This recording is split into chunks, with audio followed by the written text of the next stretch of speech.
Hey friends, today I want to show you the EasySMX D05. This is a wireless 2.4 GHz, Bluetooth and wired controller for PC, Steam Deck, Switch, Android and iOS. Unfortunately, I couldn't get this to run on the PS5, even with a Brook Wingman 2. So why would someone buy a controller like this instead of say an Xbox or Nintendo Pro controller to use on their devices? Well, first of all, the D05 costs only £38, roughly $47. And for that money, we get some good features. It has Hall effect analog sticks. If you don't already know about these, the gist is that they use magnets to determine positioning.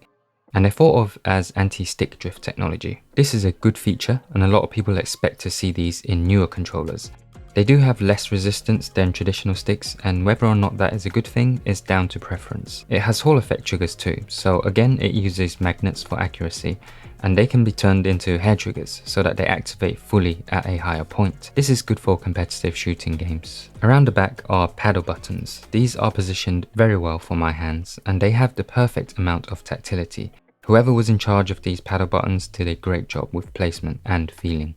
I really like the RGB on this controller. I know some people aren't keen on RGB, but I think it looks fantastic on the D05. If you don't like the default pattern and gradients, just hold FN and click right on the D-pad to change the mode, or left to cycle brightness.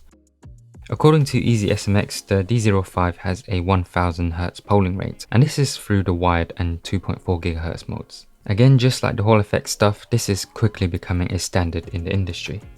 It comes with a charging dock included. Around the back of this is a USB-C input and a USB-A input. The USB-C provides power and the USB-A is for the wireless dongle. It acts as a pass-through, so the USB-C provides charging power and connection for the dongle with just one cable. You can also just plug the dongle directly into the device if you wish. I have mine plugged into my CalDigit dock. Other controllers like GameSir's range are experimenting with clicky micro switches, but the D05 has stuck to membrane technology on all of the buttons and the D-pad. You'll be familiar with how these feel if you have any official controller by Sony, Nintendo or Microsoft.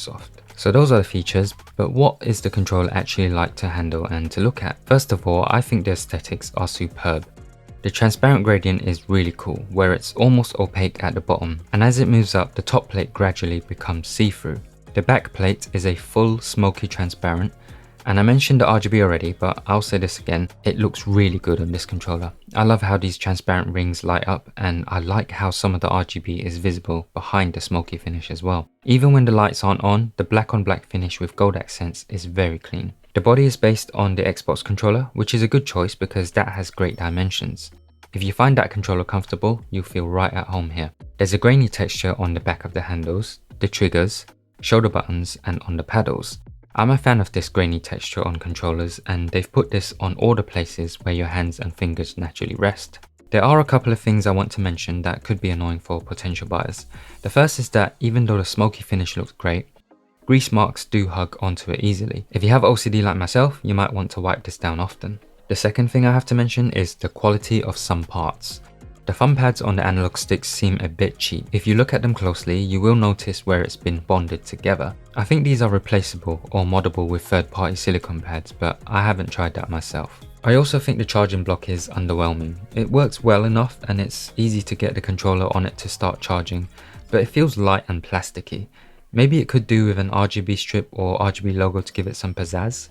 I don't know, I'm not a designer, but I do feel like a bit more could have been done with this.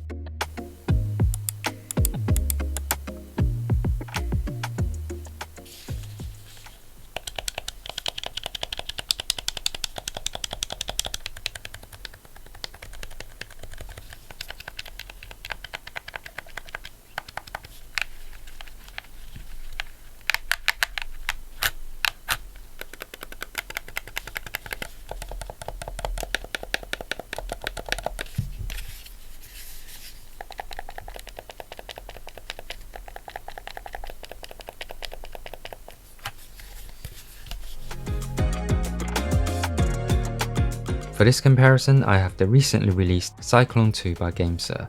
I have a longer video about this on my channel, so check that out for more context.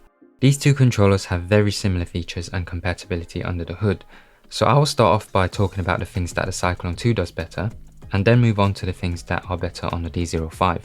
The Cyclone 2 has a better hair trigger mode because it's physical, meaning that the controller physically stops you from pulling it beyond a certain point if you turn this mode on. This is a premium feature that's mostly seen in controllers a lot more expensive than the Cyclone 2. I mentioned that the thumb pads on the D05 are a bit shoddy, and the Cyclone 2 does not suffer from this because the thumb pads here are very robust and high quality. I would not feel the need to change these at all. The Cyclone 2 also has TMR sticks and GameSir's anti-friction rings. TMR sticks are supposedly the next step up in Hall effect technology, and the friction rings make the extreme edges feel very smooth. It looks like EasySMX are using their own anti-friction rings on the D05 because these sticks also feel smooth at the edges, but these ones are transparent for the RGB effects. The Cyclone 2 has a headphone jack if you're the kind of person that uses these on controllers. I personally don't know anyone who does, but I bet there are at least 3 of you out there that want this feature. And the stand that comes at an extra cost with the Cyclone 2 is much nicer in my opinion. It's made of aluminium and plastic and has the same pass-through abilities and some bonus RGB stuff going on with it. Finally, the GameSir controller does have a good, robust app available on Windows. The EasySMX app is only available on Android, and as of the time this video was shot, it's not compatible with the D05, so make sure to keep the paper instructions for future reference. So what does the D05 do better? Well, as mentioned earlier, the D05 has excellent paddle buttons. They feel and sound perfect in my opinion compared to the Cyclone 2's paddles, which are loud and feel flimsy in comparison. I'm not saying they're terrible, just not as good as the D05 ones. It has a slightly larger battery capacity at 1000 mAh compared to 860 mAh, and both of these controllers have great RGB in my opinion. The GameSir has its RGB framing the face and looks really fun when it's charging. But for me, the D05 edges it with the looks. It's minimal and clean when RGB is off, and when it's on during play, the colours pop around the analog sticks. It reminds me of a colourful nebula because of the contrast between the blackness and the gradients. Everything else is down to preference, like the clicky micro switches on the Cyclone, the placements and feedback of the function buttons, and also the Cyclone 2 has gyro controls where the D05 doesn't. Not a big deal for me as I never use this feature, but take note if that's important to you.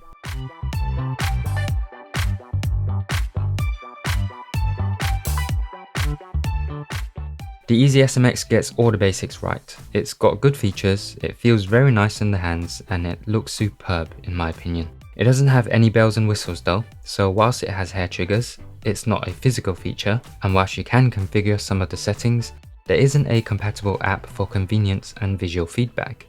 And the quality is hit and miss, especially if you stop to look closer. But for the asking price, I do think the controller offers exactly what it needs to. So I would recommend this controller to someone who wants something inexpensive that has Hall effect components and looks great. Thanks for joining me for today's video, I hope you found it useful. You can find the links to this controller below, and don't forget to like and subscribe if you haven't already. Click on this video if you want to check out my impressions on the Cyclone 2, and I'll see you in the next one.